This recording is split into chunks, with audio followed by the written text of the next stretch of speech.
அன்பின் பிதாவே, இந்த காலை வேலைக்கா உமக்கு நன்றி செலுத்துகிறோம். ஆண்டவரே, பக்தி உள்ளவனை தேவன் தமக்கென்று தெரிந்து கொண்டார் என்று சொன்ன வசனத்தின்படி கர்த்தாவே, நாங்க தேவ பக்தி உள்ளவர்களாய் உம்முடைய வழிகளில் நடக்க, உம்மை பிரியப்படுத்துகிறவர்களாய், உம்முடைய சித்தத்தை செய்கிறவர்களாய், ஆண்டவரே, இந்த காலை வேளையில எங்களை அர்ப்பணிக்கிறோம். இந்த நாளின் வேத தியானத்தை எங்களுக்கு ஆசீர்வதித்து தாங்க. நீங்க எங்க கூட பேசுங்க. நேசிக்கிற இயேசு கிறிஸ்துவின் இனிய நாமத்தில் கேட்கிறோம் பிதாவே. யோவான் 5வது அதிகாரம் 26வது வசனம். ஏனெனில் பிதாவானவர் தம்மில் தாமே ஜீவனுடையவராயிருக்கிறது போல குமாரனும் தம்மில் தாமே ஜீவனுடையவராயிருக்கும்படி அருள் செய்திருக்கிறார். பிதாவுக்கு அவருக்குள்ள ஜீவன் இருக்கு, அதே மாதிரி குமாரனுக்கும் தம்மில் தாமே ஜீவனுடையவராய் இருக்கிறார், அவருக்குள்ள ஜீவன் இருந்தது அப்படின்னு சொல்லிட்டு யோவான் 1வது அதிகாரம் 4வது வசனம் என்ன சொல்லியிருக்குன்னா, அவருக்குள் ஜீவன் இருந்தது, அந்த ஜீவன் மனுஷருக்கு ஒளியாய் இருந்தது, மனுஷனை பிரகாசிக்க செய்கிறது அந்த ஜீவன் தான், இயேசு கிறிஸ்துவுக்குள்ள இருக்கிற அந்த ஜீவன். அதைத்தான் இங்க சொல்லியிருக்கு. அந்த ஜீவனை நம்ம பெற்றுக்கொண்டோம்னா நம்ம பிழைப்போம். முந்தின வசனத்துல தேவகுமாரனுடைய சத்தத்தை கேட்கிற காலம் வருது, அதை கேட்கும்போது பிழைத்து கொள்வோம் அப்படின்னு சொல்லியிருக்கு. அப்ப ஆண்டவருடைய இயேசு கிறிஸ்துவோட சத்தத்தை கேட்டு அவரை விசுவாசிக்கும் போது அந்த ஜீவனை நம்ம பெற்றுக்கொள்றோம், நம்ம பிழைத்து கொள்வோம். அவர் மனுஷகுமாரனாய் இருக்கிறபடியால் நியாய தீர்ப்பு செய்யும்படிக்கு அதிகாரத்தையும் அவருக்கு கொடுத்திருக்கிறார். நியாய தீர்க்க போற அதிகாரத்தை இயேசு கிறிஸ்துவுக்கு பிதா கொடுத்திருக்கிறார் அப்படின்னு சொல்லிட்டு சொல்லப்பட்டிருக்கு. அவர் மனுஷகுமாரன் இந்த உலகத்துக்கு வந்த போது தேவகுமாரனா இருந்த இயேசு கிறிஸ்து மனுஷகுமாரனா உலகத்துக்கு வந்தாரு. அவருக்கு நியாயம் தீர்க்கிற அதிகாரத்தை பிதா கொடுத்திருக்காரு. வெளிப்படுத்தல் 20வது அதிகாரத்துல வெள்ளை சிங்காசனத்துல 11 - 15 வரைக்கும் இருக்கிற வசனங்கள்ல வெள்ளை சிங்காசனத்துல அவர் உட்கார்ந்திருப்பாரு. ஜீவ புஸ்தகத்துல யார் பேர் எழுதப்பட்டிருக்கதோ அவங்க மாத்திரம்தான் பரலோகத்துக்கு போக முடியும் அப்படின்றத அந்த பகுதியில நியாய தீர்ப்பு நாளை குறிச்சு அங்கு சொல்லப்பட்டிருக்கு. அந்த நியாய தீர்க்கிற அதிகாரம் இயேசு கிறிஸ்துவுக்கு கொடுக்கப்பட்டிருக்கு. இதை குறித்து நீங்கள் ஆச்சரியப்பட வேண்டாம், ஏனெனில் பிரேத குழியில் உள்ள அனைவரும் அவருடைய சத்தத்தை கேட்கும் காலம் வரும். நம்ம 25வது வசனத்துல மரித்தோர் தேவகுமாரனுடைய சத்தத்தை கேட்கும் காலம் வரும், அது இப்பொழுதே வந்திருக்கிறது அப்படின்னு சொல்றது இயேசு கிறிஸ்து இருந்த நாட்கள்ல. இங்க மரித்தோர்னு சொல்றது ஆவிக்குரிய மரணத்தை சந்திச்சவங்க இயேசு கிறிஸ்துவோட சத்தத்தை கேட்டு விசுவாசிக்கும் போது பிழைத்து கொள்றாங்க. அடுத்து இங்க என்ன சொல்லியிருக்கிறா, பிரேத குழியில இருக்கிறவங்க, மரித்து அடக்கம் பண்ணப்பட்டவங்களை சொல்லியிருக்கு. அவங்க அனைவரும் தேவனோட சத்தத்தை, இயேசு கிறிஸ்துவோட சத்தத்தை கேட்கும் காலம் வருகிறது அப்படின்னு சொல்லியிருக்கு. இது 1 கொரிந்தியர் 15வது அதிகாரம் 52வது வசனம். எக்காலம் துணிக்கும், அப்பொழுது மரித்தோர் அழிவில்லாதவர்களாய் எழுந்திருப்பார்கள், நாமும் மறுரூபமாக்கப்படுவோம் அப்படின்னு சொல்லியிருக்கு. அப்ப மனுஷகுமாரனுடைய சத்தத்தை கேட்பாங்க, இயேசு கிறிஸ்துவோட சத்தத்தை கேட்டு பிரேத குழியில இருக்கிறவங்க எல்லாம் எழுந்திருக்க போறாங்க. அப்பொழுது நன்மை செய்தவர்கள் ஜீவனை அடையும்படி எழுந்திருக்கிறவர்களாகவும், தீமை செய்கிறவர்கள் ஆக்கினையை அடையும்படி எழுந்திருக்கிறவர்களாகவும் புறப்படுவார்கள்.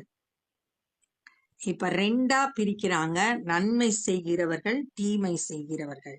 அவரவர் செய்கிற கிரியைக்கு தக்கதான பலனை தான் நம்ம நியாய தீர்ப்பு நாள்ல பெற்றுக்கொள்ள போறோம். நன்மை செய்கிறவர்களாய் இருந்தா நித்திய ஜீவனை பெற்றுக்கொள்வோம், ஜீவனை பெற்று அவரோடு என்றென்றைக்கும் வாழ போறோம் இயேசு கிறிஸ்துவோடு.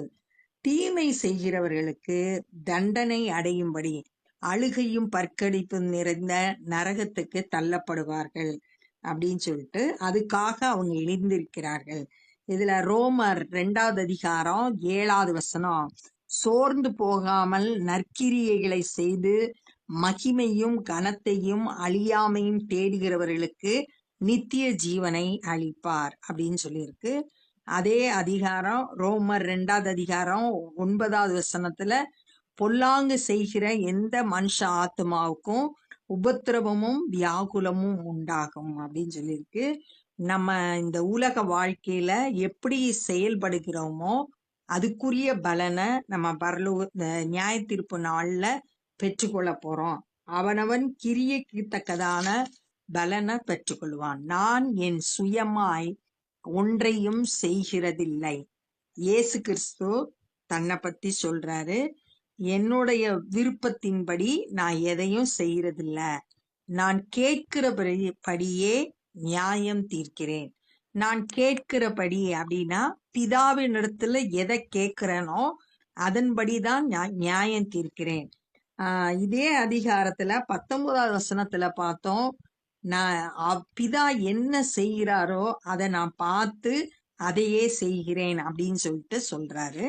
இங்க இயேசு கிறிஸ்து சொல்றத அங்க பார்த்தோம். இங்க அவர் என்ன சொல்லி நான் கேட்கிறேனோ அதன்படி நியாயம் தீர்க்கிறேன். எனக்கு சித்தமானதை நான் தேடாமல் என்னை அனுப்பின பிதாவுக்கு சித்தமானதையே நான் தேடுகிறபடியால் என் தீர்ப்பு நீதியாய் இருக்கிறது. எனக்கு சித்தமானபடி நான் எதையும் செய்யல, தீர்ப்பு செய்யல. பிதாவோட சித்தத்தின்படி அவர் என்ன சித்தம் வச்சிருக்காரோ அதன்படி நான் நியாய தீர்ப்பு செய்கிறதுனால அந்த தீர்ப்பு நீதியா இருக்கும், சரியானதா இருக்கும். அப்ப அநேக இடத்துல இயேசு கிறிஸ்து பிதாவின் சித்தத்தை செய்தார். அப்படி சித்தத்தை செய்யறதுதான் அவருடைய நோக்கமா இருந்துச்சு, அதுதான் அவருடைய எண்ணமா இருந்துச்சு, அதுதான் அவருடைய போஜனம் கூட நம்ம பார்த்தோம். அது மாதிரி பிதாவோட சித்தத்தை செய்யறதுல தன்னுடைய சுய விருப்பத்தை நிறைவேற்றது அல்ல, பிதாவோட சித்தத்தை செய்யத்தான் நியாய தீர்ப்பு நாள்ல கூட பிதாவோட சித்தத்தின்படி நியாயம் தீர்க்கிறார். என்னை குறித்து நானே சாட்சி கொடுத்தால் என் சாட்சி மெய்யாய் இராது. சாட்சி சொல்லும் போது என்ன குறிச்சே நான் சொன்னேன்னா அந்த சாட்சி உண்மையா இருக்காது அப்படின்னு சொல்றாரு. உபாகமம் 19வது அதிகாரம் 15வது வசனத்துல இந்த சாட்சியை குறித்து அங்க என்ன சொல்லியிருக்குன்னா, ஒருவன் எந்த அக்கிரமத்தையாவது எந்த பாவத்தையாவது செய்தான் என்று சொல்லப்பட்டால் ஒரே சாட்சினால் நியாயம் தீர்க்க கூடாது, 2-3 சாட்சிகளுடைய வாக்கினாலே காரியம் நிலைவரப்படும் அப்படின்னு சொல்லிட்டு அங்க சொல்லப்பட்டிருக்கு. அப்ப சாட்சி ஒருத்தர் சொல்ல கூடாது, 2-3 சாட்சிகள் சொன்னாதான் அது மெய்யா இருக்கும் அப்படின்றத பார்த்தோம். இந்த பகுதியில இயேசு கிறிஸ்துவை குறித்து யாரெல்லாம் சாட்சி சொன்னான்னு பார்க்க போறோம். வேதத்துல 7 பேர் இயேசு கிறிஸ்துவை குறித்து சாட்சி, 7 இடத்துல இயேசு கிறிஸ்துவை குறித்து சாட்சி சொன்னதை பார்க்கலாம்.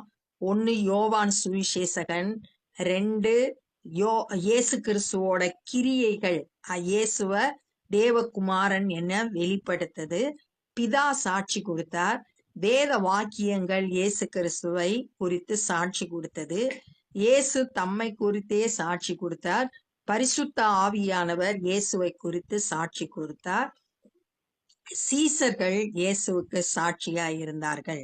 இந்த 7 காரியமும் இயேசு கிறிஸ்துவை குறித்து சாட்சி கொடுத்தாங்க அப்படின்னு சொல்லிட்டு வேதத்துல வாசிக்கிறோம். இப்ப 32வது வசனம், என்னை குறித்து சாட்சி கொடுக்கிறவர் வேறொருவர் இருக்கிறார், அவர் என்னை குறித்து கொடுக்கிற சாட்சி மெய்யான சாட்சி என்று அறிந்திருக்கிறேன். என்னை குறித்து வேறொருவர் சாட்சி கொடுக்கிறார் அப்படின்னு சொல்லியிருக்கு.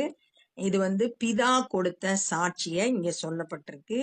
பிதா இயேசு கிறிஸ்துவை குறித்து என்ன சாட்சி சொன்னார் அப்படின்னா, மத்தேயு 3வது அதிகாரம் 17வது வசனம், இயேசு கிறிஸ்து ஞானஸ்தானம் எடுத்துட்டு வெளியே வரும்போது வானத்திலிருந்து ஒரு சத்தம் உண்டாகி இவர் என்னுடைய நேசகுமாரன், இவரில் பிரியமாய் இருக்கிறேன் அப்படின்னு ஒரு இடத்துல சாட்சி கொடுத்தாரு.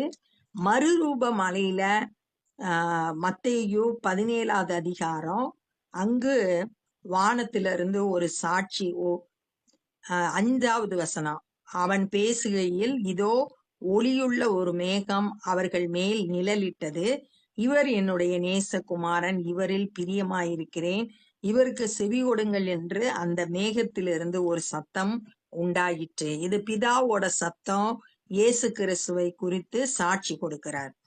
நீங்கள் யோவானிடத்தில் ஆள் அனுப்பி விசாரித்தீர்கள், அவன் சத்தியத்திற்கு சாட்சி கொடுத்தான். இது யோவான் 1வது அதிகாரத்துல நம்ம வாசிச்சோம். இயேசு கிறிஸ்துவை குறித்து யோவான்கிட்ட போய் விசாரித்தாங்க. அப்ப நான் கிறிஸ்து அல்ல, அவருக்கு முன்பாக அனுப்பப்பட்டவன்னு இயேசு கிறிஸ்துவை குறித்து யோவான் சாட்சி கொடுக்கிறத அந்த பகுதியில நம்ம வாசிச்சோம்.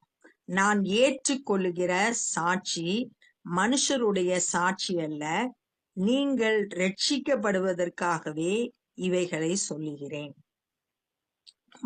மனுஷருடைய சாட்சியை நான் ஏற்றுக்கொள்றதில்ல, நீங்க ரட்சிக்கப்படணுன்றதுக்காகத்தான் இதெல்லாம் நான் உங்களுக்கு சொல்றேன் அப்படின்னு சொல்லிட்டு இயேசு கிறிஸ்து சொல்றாரு.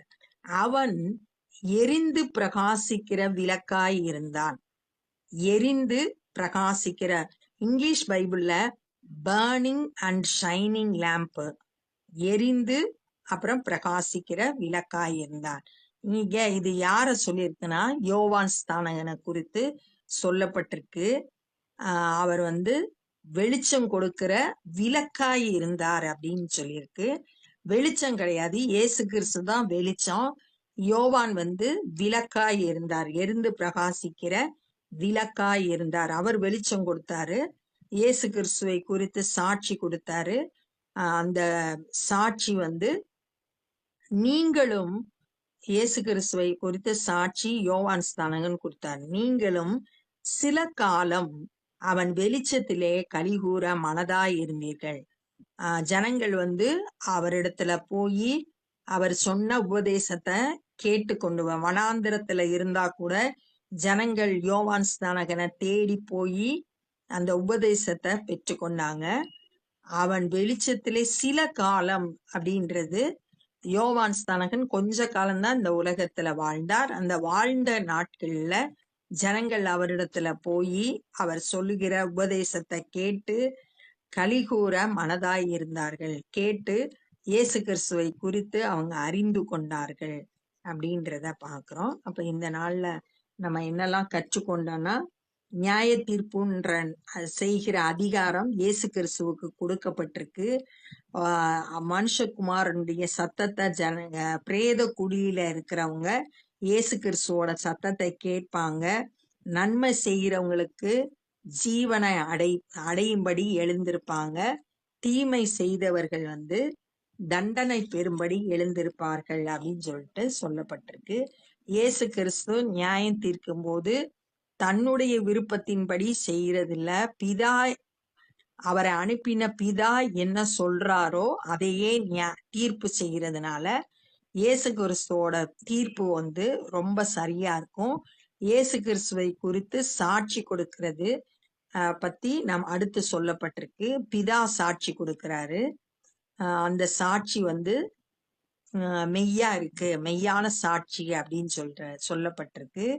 யோவான் ஸ்நானகனுக்கு சாட்சி கொடுத்தாரு, அவர் சத்தியத்தை குறித்து சாட்சி கொடுத்தாரு. யோவான் ஸ்நானகன் எரிந்து பிரகாசிக்கிற விளக்காய் இருந்தாரு. ஜனங்கள் போய் அவரிடத்துல அந்த வெளிச்சத்துல மகிழ்ந்து களி கூர்ந்தாங்க. இயேசு கிறிஸ்துவை சாட்சியா யோவான் ஸ்நானகன் சொன்னதன் மூலம் ஜனங்கள் அந்த வெளிச்சத்தை குறித்து அறிந்து கொண்டார்கள் அப்படின்றத இந்த நாள்ல தியானிச்சோம். இப்ப நம்ம ஜெபம் பண்ண போறோம். அன்பின் பிதாவே, இந்த நாள்ல நாங்க கற்றுக்கொண்ட இந்த வேத பகுதிக்காய் நன்றி செலுத்துகிறோம். ஆண்டவரே, ஒரு நாள்ல நியாய தீர்ப்பு நாள்ல ஆண்டவரே நாங்க உங்களுடைய சமூகத்துக்கு நிற்கும் போது குற்றமற்றவர்களாய் காணப்படும்படியாய் ஒவ்வொரு நாளும் எங்களுடைய செயல்கள்ல ஆண்டவரே உம்மை மகிமைப்படுத்துகிறவர்களாய் காணப்பட கிருபை செய்யுங்க. எதை செய்தாலும் உம்முடைய நாம மகிமைக்கென்று செய்ய கர்த்தர் கற்றுத்தாங்க. எல்லா தீமையான காரியங்களையும் எங்களை விட்டு எடுத்து போட்டு, ஆண்டவரே நாங்க நன்மை செய்கிறவர்களாய் உம்மை போல மாற எங்களுக்கு உதவி செய்யுங்கப்பா. ஆண்டவரே, பிதாவின் சித்தத்தை செய்கிறதுல நீர் எவ்வளவு ஜாக்கிரதையாய் இருந்தீர், அது போலவே நாங்களும் ஆண்டவரே தேவ சித்தத்தை செய்கிறதுல ஜாக்கிரதையா இருக்க கிருபை செய்யுங்க. ஆண்டவரே, சாட்சியுள்ள வாழ்க்கை வாழ ஏசப்பா எங்க ஒவ்வொருவருக்கும் உதவி செய்யுங்க. ஆண்டவரே, இந்த நாள்ல சுவிசேஷ பணியை செய்கிற ஒவ்வொருவரையும் கரத்தில் எடுத்து பயன்படுத்துங்க. அநேகர் சத்தியத்தை அறிந்து விடுதலை பெற்றுக்கொண்டு ஆண்டவரே நித்திய நரகத்துக்கு தப்பித்து கொள்ள கிருபை செய்யுங்க. நாங்களும் சுவிசேஷ பணியை செய்ய பலன் தந்து ஞானம் தந்து கிருபை தந்து வழி நடத்தும்படியா ஜெபிக்கிறோம். ஆண்டவரே, உம்முடைய கரத்துல ஒப்பு கொடுக்கிறோம். நேசிக்கிற இயேசு கிறிஸ்துவின் இனிய நாமத்தில் கேட்கிறோம் பிதாவே, ஆமேன். என் ஆத்துமாவே கர்த்தரை ஸ்தோத்திரி, என் முழு உலகமே பரிசுத்த நாமத்தை ஸ்தோத்திரி. என் ஆத்துமாவே கர்த்தரை ஸ்தோத்திரி, கர்த்தர் செய்த சகல உபகாரங்களை மறவாதே. ஆமேன். God bless you.